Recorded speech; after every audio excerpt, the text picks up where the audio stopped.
What is the best Printify product to sell? That is exactly the question that we're going to explore and answer in this video here. We're going to talk about the key questions you need to ask yourself before selecting a product. We're going to make sure that you're thinking properly about this, and we're going to set you up to make an intelligent decision about what product to sell and which products to avoid. And as a bonus, I'm also going to show you a very useful tool that allows you to completely automate the creation of your Printify products. No wasting hours of time coming in here and clicking around and start designing, and you got to select the variants and you got to upload the images. Then you got to go to the next page and type the title and describe the artwork and write a list of tags and set your price points. Instead, I'm going to show you a super useful automation tool that does all of that boring work for you, completely automated 100% on autopilot. So there's a couple ways to answer the question of what is the best Printify product to sell. Number one, first and foremost, you want to make sure that you select a product to sell where you actually have a high probability of making money selling it. Sounds incredibly obvious, but you'd be amazed how many products they have in their catalog where there's just not a whole lot of room to make any money. Phone cases are a perfect example. I just created one quick example product to show you the profit margins that we're realistically working with here. So the production cost is $15. Even if I upgraded to Printify Premium, let's say provider info, cool, I could do a production cost of $11.20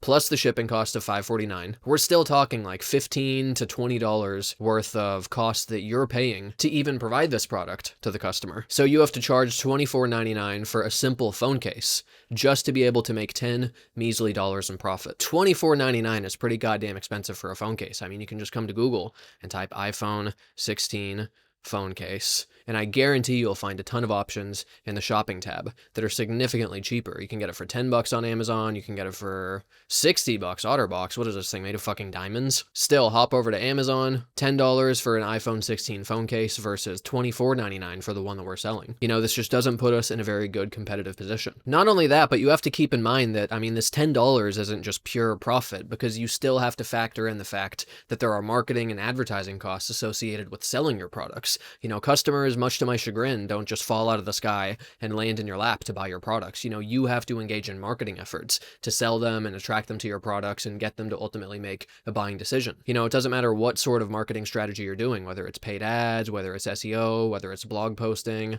whether it's YouTube videos, whether it's TikTok, whatever it is, there's some sort of cost associated with driving customers to your products. Even if you're leveraging organic channels, there's still the time and energy costs associated with it. But if you're trying to do paid advertising to sell something like this, forget about it. There's just no universe where this could ever be profitable. There's no such thing as a profitable pay-per-click advertising campaign when your gross profit per sale is $10. If you're paying $1 a click on Google Ads, for example, your conversion rate would have to be stupendous for this to be profitable. So number one, you want to avoid any products where it's just a really small dollar amount that you're selling the product for, because that doesn't leave you with any leftover to engage in marketing or advertising efforts. So what I would do is come to the catalog and I would just ask myself, what products can I sell for a substantial amount of money? And on top of that, customers would realistically be comfortable paying money for those products. Something like canvas wall art, in my opinion, is a pretty good example. Because if you're selling large size canvas art pieces, I mean, you can realistically charge a pretty good dollar amount for these products. Like checking the info page for just plain canvas art. You know, if you're selling big sizes here, let's say 36 by 24, which is like the, you know, the size of a standard wall poster for a reference. Okay, if you have Printify Premium or you don't, you're paying somewhere in the ballpark of $35. And then for this particular size, the shipping cost would be about $12 per item. So let's say we're talking something like 40 plus 13 for shipping. Let's just round up and say your cost is $60 for Printify to produce this product and ship it to the person. That still leaves you with a decent amount of leftover where it's at least like reasonable. And a 24 by 36 canvas art piece, again, if we come to Google here and let's just search canvas wall art 36 by 24. You know, now we're starting to look at some price points where, I mean, you could be competitive in this space with still a pretty high price point. Like this random website here, they're charging, you know, $150 for this one. This one here, bigcanvasartprints.com. Jesus, dude, all these fucking pop-ups are driving me up a goddamn wall. This website here, though, 24 by 36, just a plain canvas art piece, you know, they're charging $120 for it. This website here, Great Big Canvas, they're charging $130 for 36 by 24. Oh, wow, it's 50% off. Yeah, what a great fucking bargain. And so here I'm on the product page for a canvas art product. And here is where you can start to get some realistic competitive prices that also leave you with a healthy profit margin left over. You know, even if you're pricing $99.99 for this, we're talking about a $40 profit margin here. This one here, you know, something like $74.99. Or if you want to push it higher, you know, you could do something like $119.99 and, you know, $89.99, whatever it is. The point is, if you sell one of these particular items, you're making a lot more in profit per sale compared against something like a phone case or a mouse pad, where maybe you're making like $5 to $10 measly per sale. Something like framed canvas, you know, that's something where realistically you could get away with selling for even more based upon, you know, what competitors in the space are charging and what customers are used to paying for these sort of items. Now, the second principle you want to focus on when selecting the best Printify product to sell is what's the potential for repeat sales and multiple purchases. Again, I hate to quit picking on phone cases, but this is just about the worst possible product you could choose on here. I don't know about you, but when I purchase a phone case, I buy the thing, I put it on my fucking phone, and I use it until I just absolutely need to get another one. Like the last phone I had, quite literally, no joke. I had the same phone for like 8 years. It was a smartphone, it worked fine, it was a functional item. I didn't really care. It did what I needed to, it did the basics, and I just had the same phone for literally 8 years. Over that entire period, I had the same phone case for like 7.5 of those years. It was just the one that I got at the T-Mobile store when I got the phone, and I just left the fucking thing on my phone until quite literally the phone case started deteriorating. And it was like one of those super durable ones, you know, where they have like the military grade shock material that they build fucking tanks with or whatever. 7.5 years, it started literally falling apart. It was like disintegrating and like falling apart at, you know, the common spots where you touch it a lot. And I was like, okay, now I gotta get a new fucking phone case. This is just a commodity item where you buy the thing once and that's it. You're good until you just need to buy another one for functional reasons. I don't know anyone who just buys phone cases in bulk. Like, oh, let's go to the fucking phone case store and buy a dozen phone cases. You know, I have my Monday phone case and then on Tuesday I switch it out with another one. I mean, nobody fucking does this. So the other main thing you need to focus on is what sort of products can I sell where people might buy multiple products? T-shirts or hoodies or sweatshirts. Something like this, even though the profit margins aren't tremendous on items like this, at least you know that this is the sort of thing people buy multiple of. Unless you're fucking Mark Zuckerberg or something, I mean, most people wear more than one t-shirt. So another thing to keep in mind is, you know, average order value. How many total items can you expect your customers to realistically check out of your store with? If it's a t-shirt store and maybe you're selling, you know, funny graphic tees for a particular demographic, whatever it happens to be, then cool. Instead of just selling one t-shirt where maybe you're making like $10 to $15 in gross profit per sale, maybe they check out and they purchase like 3 or 4 t-shirts, and you know, your total profit for that full transaction ends up being something like $50 or $60. Then if you can get this person on your email marketing list and, you know, you can hit them with repeat sales in the future, maybe when new designs drop and they just really resonate with the particular items you're selling or whatever it is, then we start to talk about the lifetime value of the customer increasing. They're making more purchases over time. And especially since you don't need to keep paying that advertising cost to sell to that person, that's where you can start to become profitable, selling even a low-cost item. So you really need to think about this from the perspective of what's the lifetime value of the customer, how many potential sales can I actually expect to make per checkout on my store, and you don't want to just come in here and just impulsively just fucking pick something and just start doing it. You want to think about it from the mindset of like, how can I maximize the actual amount of income that I'm making from these sales here? So with that as your mindset, just glancing at these items, that one thinking principle alone just automatically rules out several of these items. Phone cases, out of the fucking question. Mouse pads, I don't know about you, I don't collect mouse pads. I have one shitty plain black mouse pad. You want to see the mouse pad that I have for my computer? Plain black mouse pad.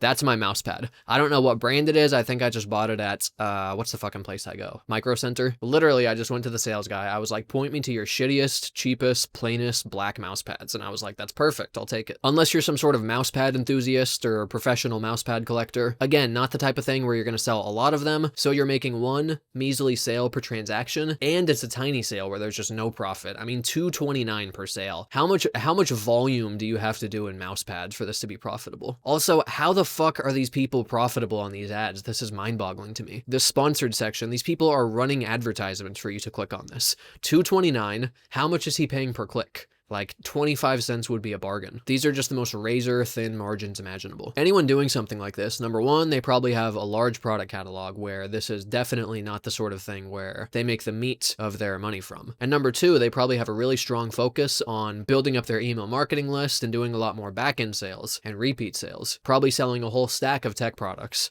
Guaranteed, if I click through, this is not just going to be a mousepad specific website. Let's find out. Mousepads. Look, they're selling a ton of shit here. They're selling janitorial janitorial items. I mean, this is like a wholesale, they're selling fucking refrigerators, and I mean, this is just like a wholesale provider of just industrial, commercial stuff. So really, they're playing a much bigger game here than just like, okay, I'm gonna come to Printify and sell some fucking mouse pads. Like, this is a company that's, okay, you click on their shitty advertisement and they probably lose money selling this particular item and advertising it. But somebody who's buying mouse pads in bulk and they want to just buy a bunch of cheap-ass ones now knows about this website, and they're like, hey, cool, when I need to buy my next fucking refrigerator or my commercial carts for transporting stuff for the business or whatever, like, this is how they make their money. They don't make money selling this shitty little item here, guaranteed. So that's the second core thinking framework I want you guys to be operating with. You know, what sort of lifetime value potential is there? Is there the realistic potential for repeat sales, multiple purchases, checkout sessions where they're buying lots of the items, or are they just going to buy one of them and fuck off and never come to my website again? One model has the potential for profit, the other, there's just no universe where you're going to make money doing that. So again, returning to the canvas art example, this is something where not only can you make a decent amount of money on one particular sale, but if a person's decorating their new apartment or home or whatever it is, more than likely they're not just going to buy one single art piece. They just have like a bunch of barren walls and then just like one painting in their living room. I mean, that would look fucking weird. That would have to be a good fucking painting. So this is something where if you're selling a type of artwork that really resonates with the target market, not only can you make a decent amount of profit per sale, but if you're lucky, you might get away with selling them several items to decorate multiple rooms. Maybe they're purchasing entire wall art sets. You know, this is when we can start to talk about some real profit potential, where even if you factor in the advertising and marketing cost, now we're talking about something where you can actually make some real money. Next, the third key thing you need to focus on is asking the question, would a person realistically buy this from some random website? To me, something like graphic t-shirts or canvas art pieces, that's the type of thing where I don't really care about the provider. Like, if it's some really dope artwork, or if it's a t-shirt that just has like a really funny, awesome design that I just really like, and I'm like, that shirt's fucking hilarious, I don't really care about the site that I'm buying it from or the brand. It doesn't really matter to me personally. But if it's something like coffee, I mean, the idea of print-on-demand coffee to me is just the most ridiculous fucking thing on the planet. Same with supplements. You can come over here and do some branded supplements. I mean, all you're going to be doing is just bullshitting these people and pretending like you have some proprietary workout blend or whatever it is in your marketing materials on the landing page. Really, you're just slapping a fucking logo and design on this thing, and it's just a generic product that you're selling. I don't mean to bash and be so hard on people whose business model works that way, but I mean, at least with something like artwork or, you know, t-shirts or clothing designs, at least you're coming up with unique original designs where there's some creativity that comes into play, and you're at least like connecting with a target audience with your designs or whatever it is. Something like supplements or stuff where it's just white labeling, I mean, you're not really doing anything to add value here. Plus, on top of that, coffee to me is the sort of thing like you buy it at the fucking grocery store. I don't know what kind of fucking idiot, when they need to buy some coffee, they go to Google and they just type coffee, and they just go to the shopping section and they just click on some random fucking advertisement, and they're like, cool, I like the design on this bag, I'm gonna buy that coffee. Like, I don't know anyone that shops this way. To me, this is like a grocery store product that you purchase as part of your groceries. Coffee in particular, I don't know about other people. For me, it's the sort of thing where you find a good brand where it just works for you. Like, for me personally, I drink the same fucking coffee every day. Seattle's Best is the brand that I do. The one that I drink is the, I think it's called, it's not the morning one. It's just, I think it's just called like their medium roast. What's the name of it? House, that's the one. Yeah, House Blend. Anyway, point is, coffee is the sort of thing where, like, number one, you don't just buy it from some random fucking website, but number two, you probably have a set brand that you stick with. It does the trick for you. You know, it gets your caffeination levels just right where you want it to be, and it gets you locked in and in the zone. I'm not going to buy coffee from some random fucking website, and just going to some random e-commerce store to buy this, it just doesn't seem like the sort of way that people make such a purchasing decision. Same with supplements. I'm not going to come to some random fucking store and buy it. If you're serious about supplements, you'll probably go to an actual proper supplement store, or you'll probably just get it off Amazon. Just make sure they do the appropriate certifications to make sure that it actually contains the stuff that they say. I don't know anyone who would buy supplements from just some sketchy random ass website. So that's the third way to think about this in terms of what is the actual customer process like for buying this particular product. Would they be likely to buy it from some random ass website? Or is it something where people have their set habits with the way they buy it and the brand that they stick with, and there's just not likely to be any deviation from that? Because I don't care how cool the design is on your coffee bag, I'm not going to buy your random fucking coffee brand. I'm not going to do a Google search. I'm good. I like my coffee. I'm set. Now, the fourth key thing you want to focus on when selecting what product to sell is how likely are customers to return such an item. This is where clothing can get a little dicey, because I don't know about you, I'm very particular about the way that clothing fits me. If it's too small, if the fit is not right, if it's uncomfortable, forget about it. I'm going to return the shit. This is where, again, I hate to keep coming back to the canvas art example, but this is where, again, unless Plus, your artwork images just don't at all match what it actually looks like in the canvas art piece. There's not really much of a reason for somebody to return a canvas art piece. Unless they bought the wrong size like a stupid fucker, they just didn't understand what they were actually purchasing. Unless the item breaks in transit or is defective in some way, there's not really a good reason that somebody would return an item like this. It happens, absolutely, but compared against something like t-shirts or hoodies or sweatshirts where they say, it doesn't fit right, it's uncomfortable, I don't like the material, I don't like the way that it feels, I don't like the breathability, whatever it is. That's another key thing you want to keep in mind. It doesn't necessarily rule out these particular items, but it is something you need to factor in because, okay, you could say I made X number of sales, but if 20% of people return the item, you have to minus that out from your sales. Plus, there's a customer support hassle of having to deal with it and spend your time or pay somebody else to process all this stuff. So there's a real cost associated with that you have to keep in mind. So once you've decided on what product you want to sell, it's a very tedious, repetitive process where just to create one single product, it's probably going to take you at least 20 to 30 minutes of work. Instead of wasting hours of time doing this boring work manually, you can use this automation tool to automate the creation of your print-on-demand products. This is a tool called the Bulk POD Product Creator, and it makes it incredibly easy to generate Printify products in bulk with just a few simple button clicks. All you have to do is select your image files here, like so, come down here, connect it to your store, and then just select the example product that you want to make more of. Oh, okay, he wants to make this canvas art product. He wants to make more of this,